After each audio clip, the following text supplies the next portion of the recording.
Hello everyone, this is Rupesh Mishra and I welcome you all to your channel that is Mathwath. चलिए देखते हैं जो chapter चल रहा था अपना सेंट्रल ऑर्बिट्स, उसका ये सेकंड वीडियो है और ये आपका सेकंड चैप्टर का एंड भी है। एक तरीके से सेकंड चैप्टर का एंड कर रहा हूँ इस पर।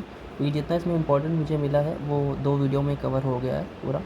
ठीक है, सो आज उस पर सेंट्रल ऑर्बिट्स के हम लोग MCQ देखेंगे। मेन MCQ का ही ये वीडियो है। देखिए मेन मैंने MCQs यहाँ पे आपके लिए बना रखे हैं। ठीक है, MCQ के ही हैं, कुछ 25 के आसपास क्वेश्चंस हैं। ठीक है, तो MCQs के साथ साथ हमें MCQ के साथ साथ हमें कुछ 1-2 कॉन्सेप्ट भी मुझे इम्पोर्टेंट लगे, वो भी हमें पढ़ लेना है इसी में ही। ठीक है, तो चलिए देखते हैं। जो हम लोग पॉइंट्स पढ़ेंगे, कॉन्सेप्ट पढ़ेंगे, उनका स्क्रीनशॉट आपको टेलीग्राम चैनल पे मिल जाएगा। तो टेलीग्राम चैनल जो भी नए लोग हैं वो लोग टेलीग्राम हमारा ज्वाइन कर सकते हैं।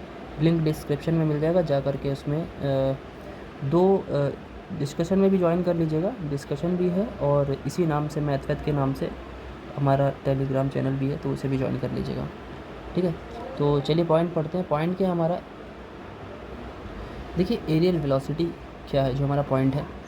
जब भी कोई लेट से देखिए कोई एक मैं एक्सिस एक इनिशियल लाइन ले ले रहा हूँ। ठीक है, एक पार्टिकल यहाँ एक पार्टिकल है जो मोशन में है कुछ इस तरीके से, और इस समय ये पॉइंट P पे है यहाँ पर, और पॉइंट P से पॉइंट Q पर पहुँच गया यहाँ पर। ठीक है, तो ये जो दोनों पॉइंट को मैं इनिशियल लाइन के किसी एक स्टार्टिंग फिक्स पॉइंट से ऐड कर रहा हूँ इसको। ठीक है, फिक्स पॉइंट है हमारा O, फिक्स्ड है। अब इसकी कुछ तो वेलोसिटी रही होगी, लेट से V रख देते हैं, V होगी वेलोसिटी। अब इसने V वेलोसिटी की हेल्प लेकर के जो एरिया, सेक्टोरियल एरिया, इसे क्या बोलेंगे, सेक्टोरियल एरिया।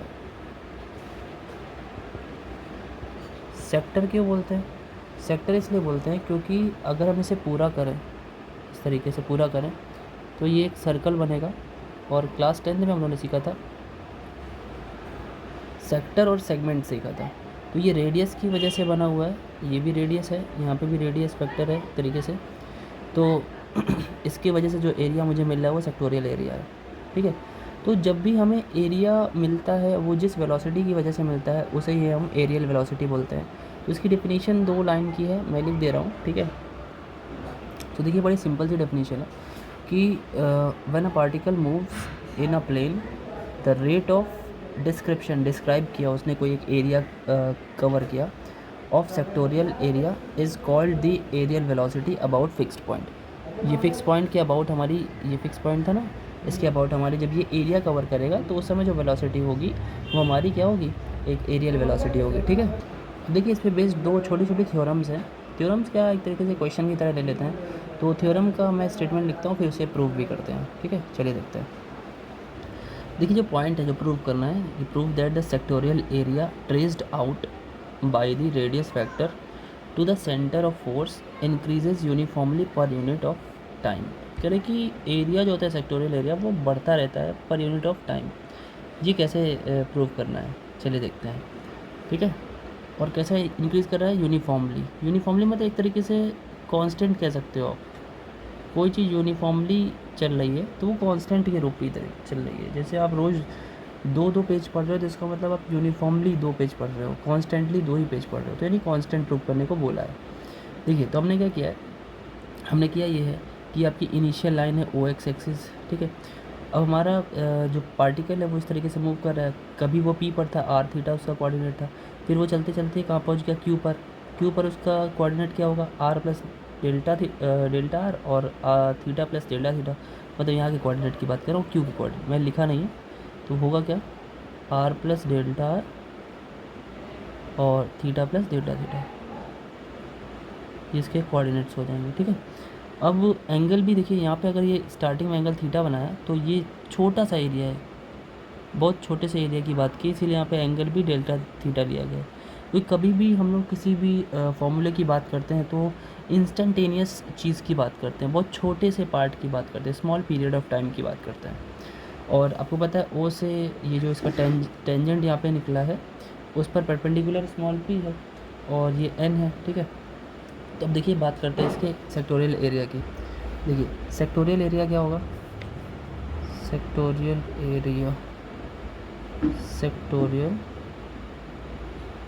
एरिया क्या होगा, is equal to area of triangle POQ। यही तो इसने डिस्क्राइब किया है, ये वाला एरिया, ये जो आपके सामने है। ठीक है, ठीक। अब ये क्या होगा, फॉर्मूला तो एरिया का वही होता है, ट्राइंगल का वही होता है, half into base into height. तो यहाँ पे बेस थोड़ी देर के लिए क्या ले लेते हैं, बेस हम OP ले लेते हैं। ठीक है, ये OP हमारा बेस है। तो इस पर हाइट क्या होगी, उसकी हाइट तो यही होनी चाहिए। ये निकलेगी कैसे, अब देखिए हाइट अगर ये है तो ये उसका हाइपोटेनस हो गया।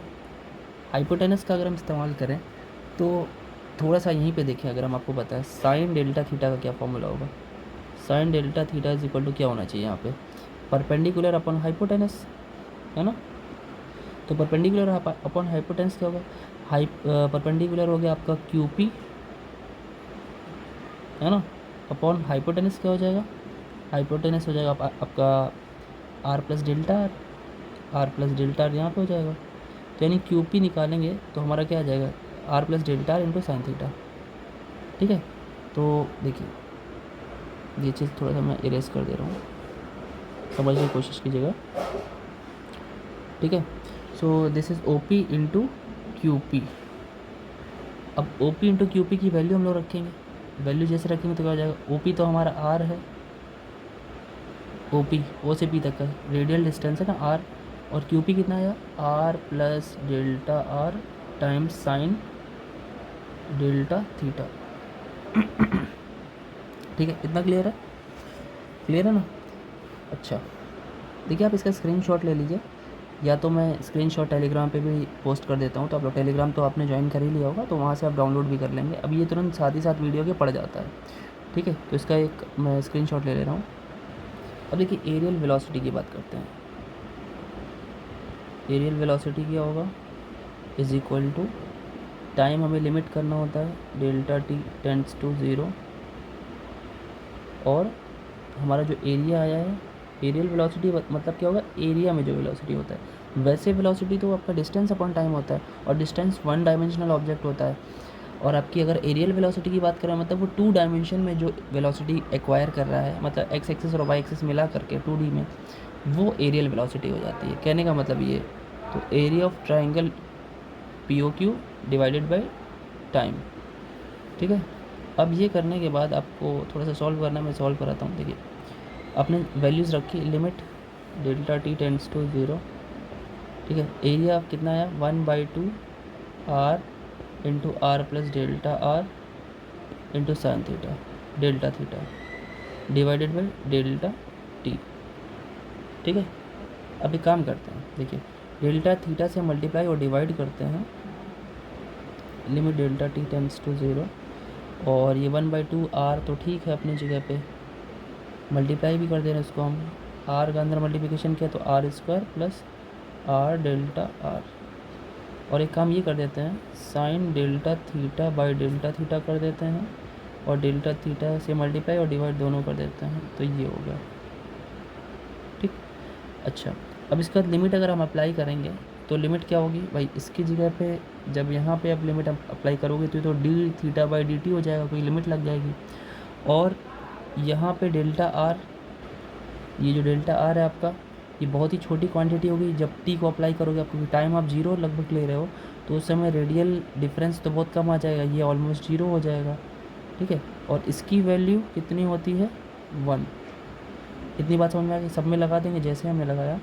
सो what we will get is 1/2 और R² बचेगा, और ये sine D theta by dt हो जाएगा। तो एरियल वेलोसिटी आपके सामने आ गई। ठीक है, तो ये जो आपका आंसर आया, ये आपका एक कांस्टेंट h के इक्वल आता है, जो कि एक कांस्टेंट होता है। ठीक है, आपको याद रखना है ये चीज़, ये कांस्टेंट के इक्वल h के इक्वल कैसे होगा। देखिए वीडियो नंबर जो 1 था इसका, उसमें हम लोगों ने इसको सीखा था। ठीक है, क्योंकि वहाँ पे ट्रांसवर्स एक्सेलरेशन 0 हो जाता था, ऑर्बिटल वेलोसिटी की बात कर रहे थे जब, तो वहाँ पे हमने इसको h के इक्वल माना था, और ये पूरा कांस्टेंट आ गया था, ये पूरा का पूरा कांस्टेंट के इक्वल आया था वहाँ पे। ठीक है, इसलिए वो h ले लिया गया था, तो ये कांस्टेंट हो ही जाता है। ठीक, तो आप वीडियो अपन ज़रूर देखिएगा, तभी आपको ये चीज़ समझ में आएगी। तो कॉन्स्टेंट तो प्रूव हो गया। देखिए एक पॉइंट और है, और पढ़ लेते हैं उसको भी, ठीक है। स्क्रीनशॉट इसका भी ले लीजिएगा। देखिए नेक्स्ट पॉइंट वही आपका बोला कि the linear velocity small V ले लिया at any point of its path, किसी भी पाथ पे उसकी जो लीनियर वेलोसिटी होती है varies inversely as the perpendicular from the centre upon the tangent. मतलब ये कहने का क्या मतलब, ये कहना ये चाहता है, जब हम लोग कर्व पे चल रहे थे, है ना, और उस पर एक टेंजेंट बनाई थी हमने, और टेंजेंट की इस ओ से एक परपेंडिकुलर ड्रॉ किया गया था, इस पर पी था, ये इसे एन लिया हुआ था हम लोगों ने, ये पॉइंट पी से कहाँ तक गया था, क्यू तक, पी से क्यू तक गया था। तो एक हमारी वेलोसिटी थी जिसे हम लोग कहते हैं लीनियर वेलोसिटी v। कह रहे हैं कि जो v है वो इन्वर्सली प्रोपोर्शनल है इस लेंथ के p के। तो ये प्रूव करना है। सेक्टोरियल एरिया की बात करते हैं और एक प्रूव, चलिए देखते हैं। देखिए अगर हम एरियल वेलोसिटी की बात करें, सेक्टोरियल एरिया की बात तो ऑटोमेटिक हो जाएगी, है ना। इज इक्वल टू क्या होता है, limit delta T tends to 0, और हमारा क्या है, एरिया है, एरिया किसका, ट्राइंगल पी ओ क्यू का, ठीक है, और डिवाइडेड बाय डेल्टा टी, ठीक है। अब इसमें देखिए एक काम कर रहे हैं, जो हमारा कॉर्ड पी क्यू है, पहले हमने इसको परपेंडिकुलर लिया था, अब इसी को हम बेस ले रहे हैं, थोड़ी देर के लिए हम इसको क्या कर रहे हैं, बेस ले रहे हैं। ध्यान से सुनिएगा, अब बेस ले रहे हैं, इसको क्यों ले रहे हैं बेस, बेस कैसे ले सकते भाई, ये स्ट्रेट तो है नहीं, तो ऐसा है। लेकिन आपको एक बात बताएं, ये आपको देखने में ऐसा लग रहा है, मैं इसे बहुत छोटा कर दूँ, एकदम छोटा सा कर दूँ, तो आपको एकदम स्ट्रेट लगेगा, या यूँ कह लें मैं इसका बहुत एक छोटा सा पार्ट ले रहा हूँ, तो ये एकदम ऑलमोस्ट स्ट्रेट लगेगा आपको। तो ये बात समझिएगा, क्योंकि टाइम हमने एकदम बिल्कुल ऑलमोस्ट 0 ले रखा है, तो उस समय में कितनी ये डिस्टेंस कवर कर लेगा, बहुत ज़्यादा नहीं कर पाएगा। हमारी आंखों से वो कर्व्ड नहीं दिखेगा, वो स्ट्रेट दिखेगा, क्योंकि हमारी आंखें एकदम पिक्सल्स को अगर बड़ा करेंगे तो वो फिर भी बहुत छोटी वैल्यू है, वो आपको स्ट्रेट ही दिखेगी, ठीक है। तो हमने क्या किया, हमने इसका एरिया फाइंड आउट करने के लिए लिमिट, अब हमारा क्या जो फॉर्मूला तो वही है, 1/2 इंटू बेस हमने ले लिया है पी क्यू को, और इंटू हाइट हमारी क्या हो जाएगी, और साथ ही साथ परपेंडिकुलर अगर देखा जाए इस ट्राइंगल को आगे बढ़ाएं तो परपेंडिकुलर आपका पी हो रहा है, ठीक है, होल अपॉन डेल्टा टी। अब डेल्टा टी को अलग अलग लिख दे रहा हूँ मैं, कैसे देखिए। सो ये क्या होगा भाई, 1/2 तो ठीक है अपनी जगह पे, 1/2 मैंने बाहर ही कर दिया, फिर लिमिट लग गया डेल्टा टी टेंडिंग टू 0, 1/2 बाहर, P Q upon delta T, P Q upon delta S कर दे रहा हूँ मैं। एस किस लिए, ये जो कर्व ऐसे है ना, इसको कर्व लेंथ बोलते हैं, डेल्टा एस को कर्व लेंथ, और डेल्टा एस से मल्टीप्लाई कर दिया delta S by delta T into P कर लिया। अब delta S by delta T ये तो वेलोसिटी वी हो जाएगी, स्मॉल वी। एक सेकंड इसको ऐसे लिखता हूँ कलर चेंज करके, हाँ, ये जो आपका है delta S by delta T small V हो जाएगी, और इसकी वैल्यू पी क्यू जो है वही कर्व लेंथ है, दोनों कैंसिल हो जाएंगे या 1 आ जाएगा इसकी जगह पे, कहने का मतलब है इज इक्वल टू ये 1 हो जाएगा, ठीक है। तो 1/2 इंटू वी इंटू पी आ जाएगा, ठीक है। इसे आप लोग स्क्रीनशॉट ले लीजिए। तो ओवरऑल आया कि आपका एरियल वेलोसिटी कितनी आई, is equal to 1/2 into V into P, ठीक है। अब एरियल वेलोसिटी जो हमारी आई थी वो कांस्टेंट आई थी, है ना, कितनी आई थी, जो इससे पहले हमारी वैल्यू आई थी, जो मैंने h लिखा था वहाँ पे h/2 कर लीजिएगा, क्योंकि h की simple value r² d theta by D T होता है, ठीक है। ये हमारी एरियल वेलोसिटी थी, ठीक है। तो ये इसे सही कर लेंगे क्या, ठीक, दिस वॉज व्हाट, ये थी आपकी एरियल वेलोसिटी, ठीक है, याद रखिएगा इसे, थोड़ा सही कर लीजिएगा उसमें, ठीक है। ठीक है, अब ये एरियल वेलोसिटी h/2 यहाँ पे आ गई, is equal to 1/2 into V P. कुछ कैंसिल हो रहा है, कैंसिल कर दीजिए। So V P is equal to कितना आ रहा है, या आप यूँ कहें v इज इक्वल टू कितना आ रहा है, h/p, है ना। h हमारा कांस्टेंट है, h क्या है, h कांस्टेंट है। जब आप कांस्टेंट को हटाते हो तो प्रोपोर्शनलिटी का साइन आता है, और देखिए जो हमें रिक्वायरमेंट थी वही हमारा प्रूफ होकर भी आ गया कि जो हमारा परपेंडिकुलर डिस्टेंस है उसके फिक्स पॉइंट से उसी कर्व के टेंजेंट पे वही इसी के इन्वर्सली प्रोपोर्शनल होगा। इसे याद रखना है, एमसीक्यू में ये ज़रूर आपको देखने को मिलेगा। ठीक है, चलिए आगे बढ़ते हैं। स्क्रीनशॉट ले लीजिए। देखिए अभी अपने को क्या पढ़ना है, एक point, linear velocity at any point of the path of a central orbit. किसी भी पाथ पे कहीं पे भी अगर हमें लीनियर वेलोसिटी फाइंड आउट करना हो तो कैसे फाइंड आउट करते हैं। देखिए अभी थोड़ी देर पहले हम लोगों ने प्रूफ किया, क्या प्रूफ किया, बिकॉज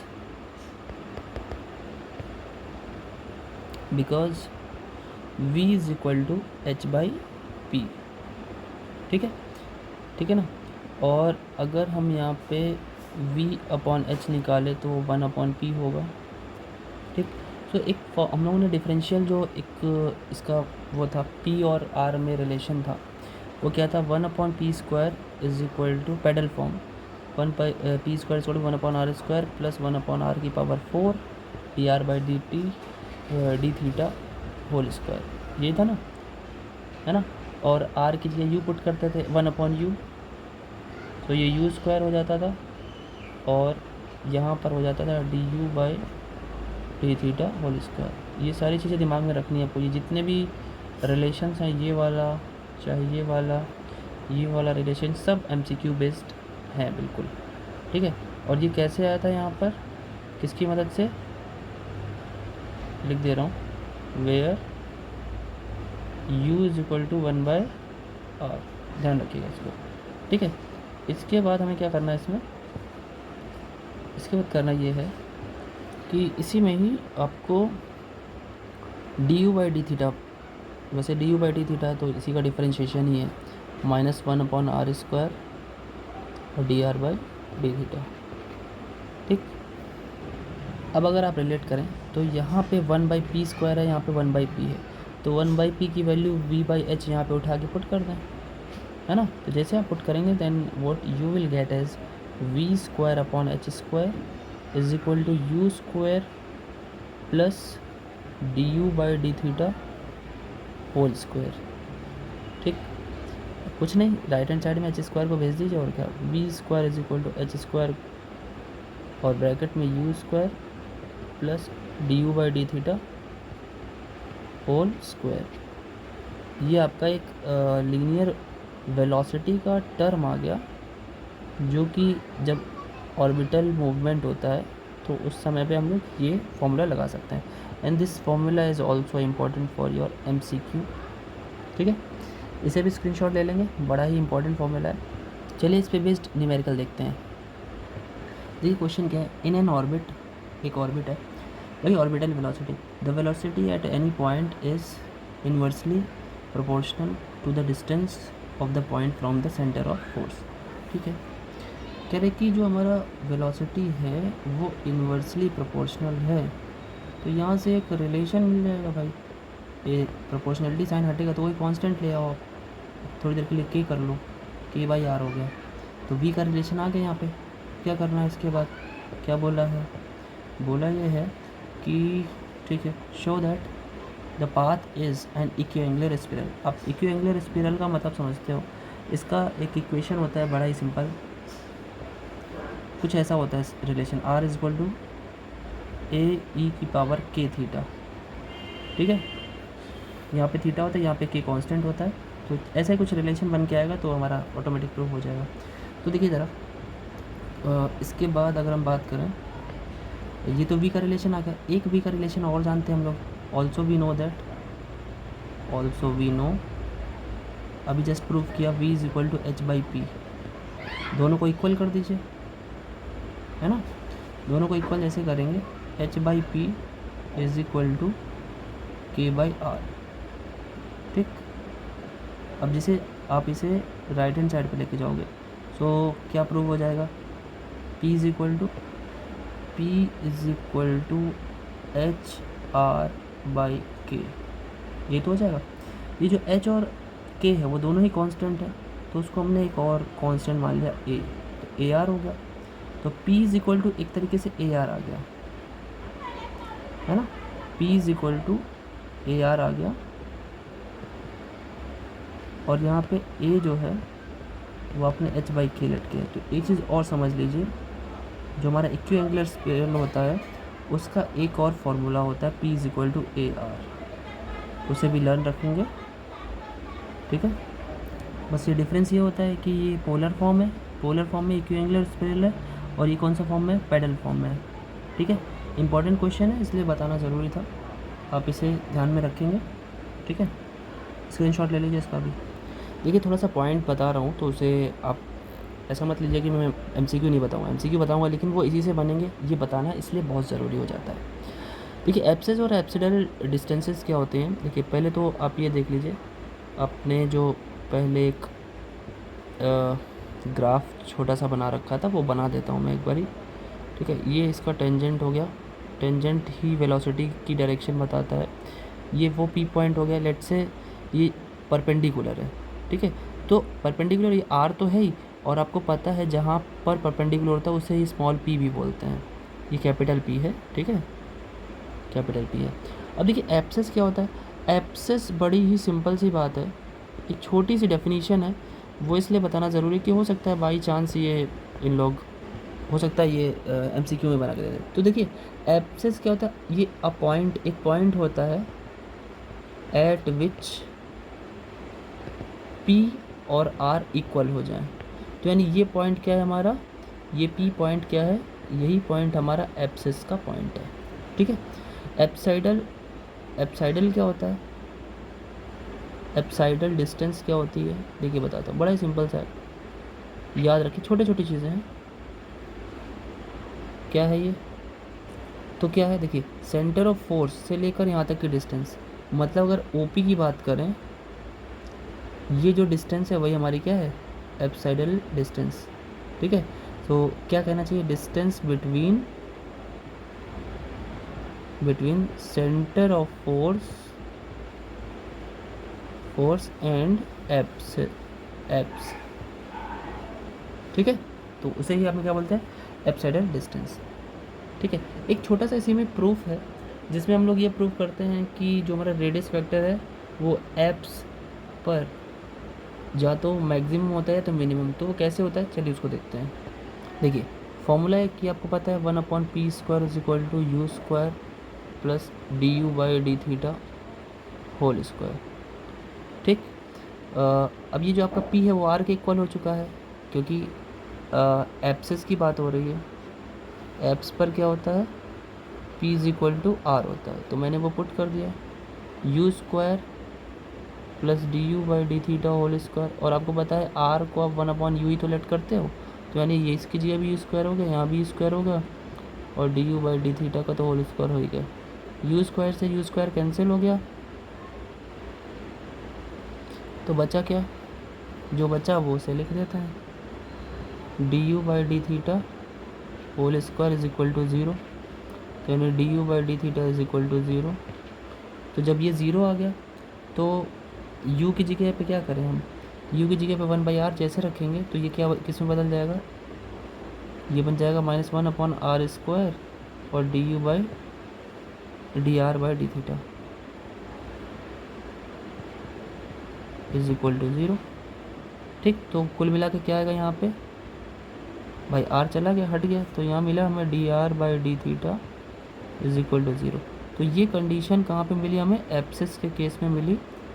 तो आपको पता होना चाहिए कि एब्सेस के केस में केवल एक ऐसा पोजीशन आता है जहाँ पे डी आर डी थीटा 0 होता है, और जब ये ऐसी कोई कंडीशन आती है जहाँ पे कुछ एक बार डिफ्रेंशिएशन करने पे 0 आता है, तो आपको याद है क्लास 12 में कि रेडियस, तो ऐसे प्लेसेस पे या तो वो वैल्यू मैक्सिमम हो सकती है और या तो मिनिमम हो सकती है। कहाँ पे हो सकती है, ये एब्सेस के केस पे, ध्यान रखिएगा, ये इंपॉर्टेंट पॉइंट है, एमसीक्यू के लिए बहुत ही ज़्यादा इंपॉर्टेंट है, याद रखिएगा इसे।